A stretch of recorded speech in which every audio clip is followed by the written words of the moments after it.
जय श्री राम। सप्तम अध्याय का 21वां श्लोक।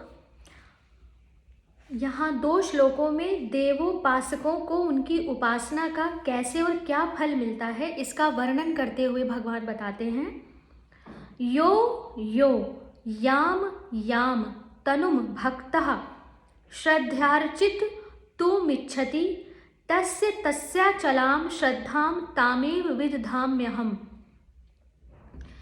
जो यह अर्थात जो सकाम भक्त जिस देवता के स्वरूप को श्रद्धा से पूजना चाहता है, उस भक्त की श्रद्धा को मैं उसी देवता के प्रति स्थिर करता हूँ।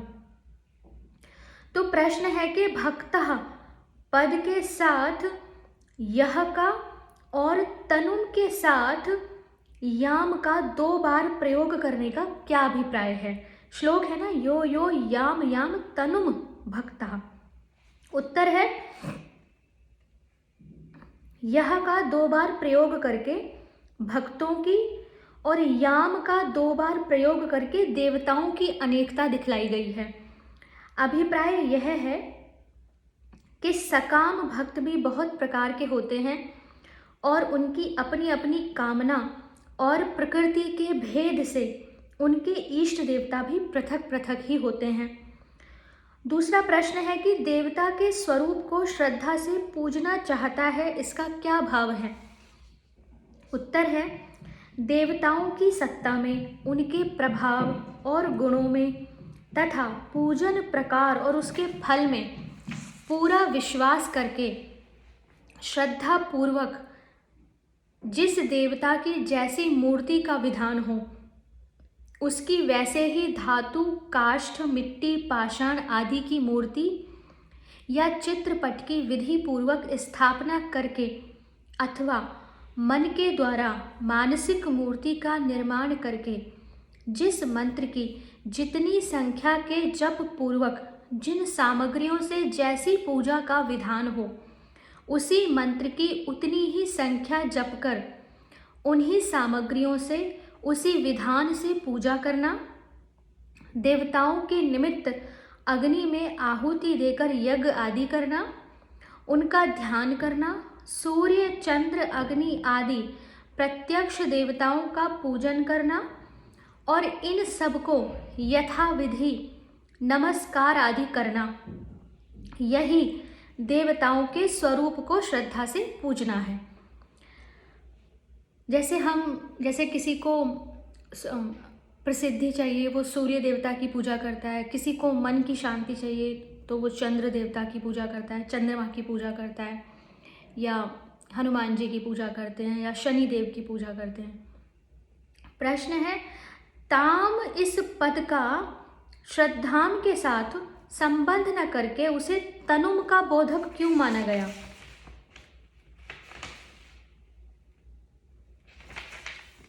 उत्तर है कि इस श्लोक के पूर्वार्ध में याम पदों का तनुम से संबंध है। उन्हीं के साथ एकान्वय करने के लिए ताम को भी तनुम का ही बोधक माना गया। श्रद्धा के साथ उसका संबंध मानने पर भी भाव में कोई अंतर नहीं आता, क्योंकि वैसा मानने से भी उस श्रद्धा को देवता विषयक मानना पड़ेगा। प्रश्न है यहाँ एव का क्या अभिप्राय है।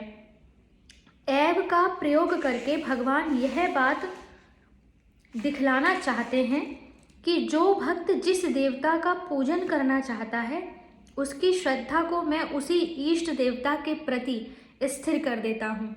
इस बात से एक भाव और निकल के आता है कि जब हम कहते हैं कि हम किसी भी देवता की पूजा करते हैं तो ईश्वर की इच्छा से ही वो झुकाव पैदा होता है।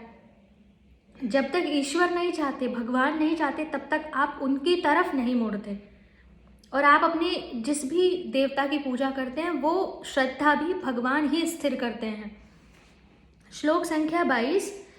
स तया श्रद्धया युक्तस्तस्याराधन मीहते लभते च ततः कामान मयेव विहितान ही तान। स तया श्रद्धया युक्तस्तस्याराधन मीहते लभते च ततः कामान मयेव विहितान ही तान। अर्थात वह पुरुष उस श्रद्धा से युक्त होकर उस देवता का पूजन करता है और उस देवता से मेरे द्वारा ही विधान किए हुए उन इच्छित भोगों को निःसंदेह प्राप्त करता है। आप भले ही देवता की पूजा करें, पर उस देवता के माध्यम से आपको जो भोग प्राप्त होंगे वो वही है जो ईश्वर ने आपके लिए विधान किया है। तो अंततो गत्वा ईश्वर ही है हर चीज के पीछे। प्रश्न है कि इस श्लोक में भगवान के कथन का क्या अभिप्राय है। यहाँ भगवान यह भाव दिखलाते हैं कि मेरी स्थापित की हुई उस श्रद्धा से युक्त होकर वह यथाविधि उस देवता का पूजन करता है, तब उस उपासना के फल स्वरूप उक्त देवता के द्वारा उसे वही इच्छित भोग मिलते हैं जो मेरे द्वारा पहले से ही निर्धारित होते हैं। मेरे विधान से अधिक या कम भोग प्रदान करने की सामर्थ्य देवताओं में नहीं है। अभिप्राय यह है कि देवताओं की कुछ वैसी ही स्थिति समझनी चाहिए जो किसी बड़े राज्य में कानून के अनुसार कार्य करने वाले विभिन्न विभागों के सरकारी अफसरों की होती है। वे किसी को उसके कार्य के बदले में कुछ देना चाहते हैं तो उतना ही दे सकते हैं जितना कानून के अनुसार उसके कार्य के लिए उसको मिलने का विधान है और जितना देने का उन्हें अधिकार है। प्रश्न है, इस श्लोक में हितान पद को कामान का विशेषण मानकर यदि यह अर्थ किया जाए कि वे हितकर भोगों को देते हैं तो क्या हानि है। ऐसा अर्थ करना उचित प्रतीत नहीं होता, क्योंकि काम शब्द वाच्य भोग पदार्थ किसी के लिए यथार्थ में हितकर होते नहीं। जो भोग पदार्थ हैं वो यथार्थ में हितकर होते ही नहीं। अब उपयुक्त अन्य देवताओं की उपासना के फल को विनाशी बतलाकर भगवद उपासना के फल की महत्ता का प्रतिपादन करते हुए श्लोक संख्या 23 में क्या कहते हैं। अंतवत्तु फलम तेषाम तद्भवत्य अल्पमेधसाम देवान देव यजो यान्ति मद्भक्ता यान्ति मामपि। अंतवत तु फलम तेषाम तद्भवति अल्पमेधसाम देवान देवयजः यान्ति मद्भक्तः यान्ति माम अपि। परंतु उन अल्प बुद्धि वालों का वह फल नाशवान है तथा वे देवताओं को पूजने वाले देवताओं को प्राप्त होते हैं और मेरे भक्त चाहे जैसे ही भजें अंत में वे मुझको ही प्राप्त होते हैं। प्रश्न है, 15वें श्लोक में जिनको मूढ़ बतलाया गया उनमें और इन देवताओं की उपासना करने वाले अल्प बुद्धि मनुष्यों में क्या अंतर है और इन्हें अल्प बुद्धि कहने का क्या अभिप्राय है। इसका उत्तर है कि 15वें श्लोक में भगवान की भक्ति न करके पाप आचरण करने वाले नराधमों को आसुर स्वभाव से युक्त और मूढ़ बतलाया गया। यहाँ ये पापाचरण से रहित और शास्त्र विधि से देवताओं की उपासना करने वाले होने के कारण उन लोगों की अपेक्षा कहीं श्रेष्ठ हैं और आसुर भाव को प्राप्त तथा सर्वथा मूढ़ भी नहीं है, परंतु कामनाओं के वश में होकर अन्य देवताओं को भगवान से पृथक मानकर भोग वस्तुओं के लिए उनकी उपासना करते हैं। इसलिए भक्तों की अपेक्षा निम्न श्रेणी के और अल्प बुद्धि तो हैं ही। यदि इनकी बुद्धि अल्प न होती तो ये इस बात को अवश्य समझते कि सब देवताओं के रूप में भगवान ही समस्त पूजाओं और आहुतियों को ग्रहण करते हैं तथा भगवान ही सबके एकमात्र परम अधीश्वर हैं। 5वें अध्याय का 29वां श्लोक और 9वें अध्याय का 24वां श्लोक। इस बुद्धि की अल्पता के कारण ही इतने महान परिश्रम से किए जाने वाले यज्ञ आदि विशाल कर्मों का इन्हें बहुत ही क्षुद्र और विनाशी फल मिलता है। यदि ये बुद्धिमान होते तो भगवान के प्रभाव को समझकर भगवान की उपासना के लिए ही इतना परिश्रम करते। अथवा समस्त देवताओं को भगवान से अभिन्न समझकर भगवत प्रीति के लिए उनकी उपासना करते, तो इतने ही परिश्रम से ये उस महान और दुर्लभ फल को प्राप्त करके कृतकृत्य हो जाते। यही भाव दिखलाने के लिए इन्हें अल्प बुद्धि कहा। प्रश्न है कि देवताओं को प्राप्त होना क्या है? क्या देवताओं का पूजन करने वाले सभी भक्त उनको प्राप्त होते हैं? और देव उपासना के फल को अंतवत क्यों बतलाया गया, नाशवान? ये प्रश्न मेरे भी मन में उठता है कि देवताओं की पूजा करने वाले देवताओं को ही क्यों प्राप्त हो जाते हैं, जबकि वो जो पूजा, ज्ञान, यज्ञ, तप कर रहे हैं उसका फल वो सब भगवान को जा रहा है देवताओं के माध्यम से, लेकिन वो स्वयं देवताओं को प्राप्त हो रहे हैं, ऐसा क्यों?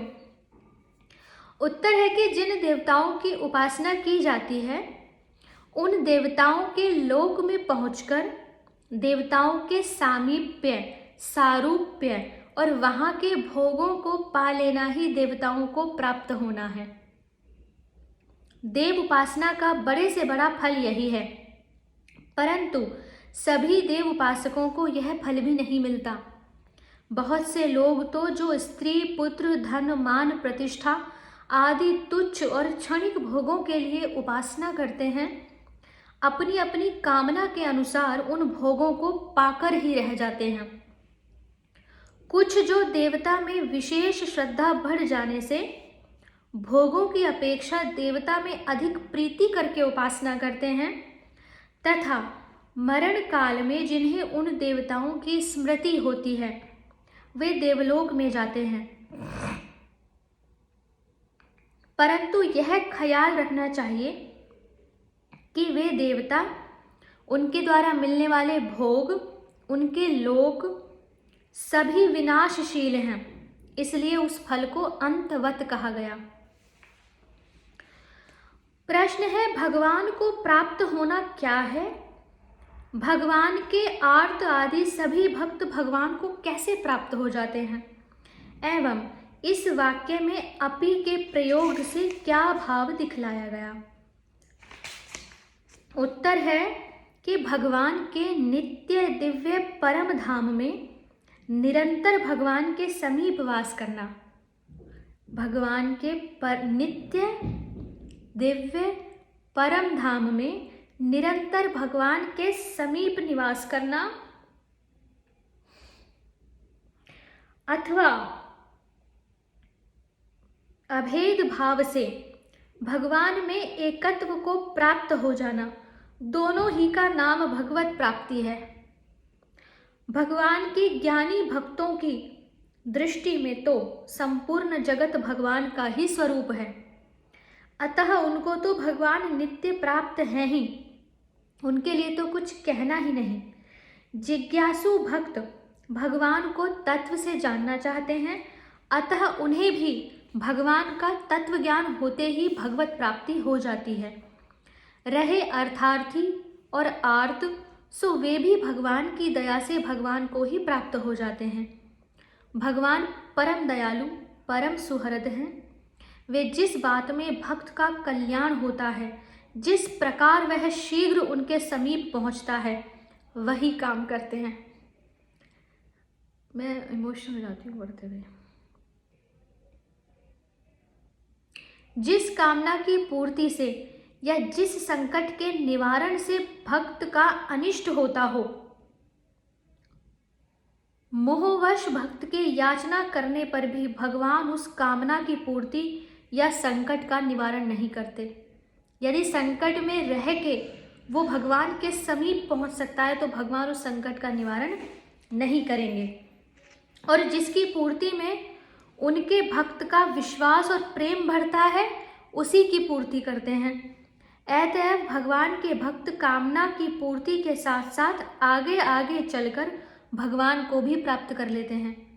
इसी भाव से इस श्लोक में अपि का प्रयोग किया गया। भगवान का स्वभाव ही ऐसा है कि जो एक बार किसी भी उद्देश्य से भक्ति के द्वारा भगवान से संबंध जोड़ लेता है, फिर यदि वह उसे तोड़ना भी चाहता है तो भगवान उसे तोड़ने नहीं देते। भगवान की भक्ति की यही महिमा है कि वह भक्त को उसकी इच्छित वस्तु प्रदान करके अथवा उस वस्तु से परिणाम में हानि हो तो उसे न प्रदान करके भी नष्ट नहीं होती, वह उसके अंदर छिपी रह जाती है और अवकाश पाते ही उसे भगवान की ओर खींच ले जाती है। भक्ति एक बार किसी भी कारण से मिली हुई भक्ति अनेक जन्म बीतने पर भी तब तक उसका पिंड नहीं छोड़ती जब तक कि उसे भगवान की प्राप्ति नहीं करा देती, और भगवान की प्राप्ति होने के पश्चात तो भक्ति के छूटने का प्रश्न ही नहीं रहता। फिर तो भक्ति ही भक्त और भगवान की एकता ही हो जाती है।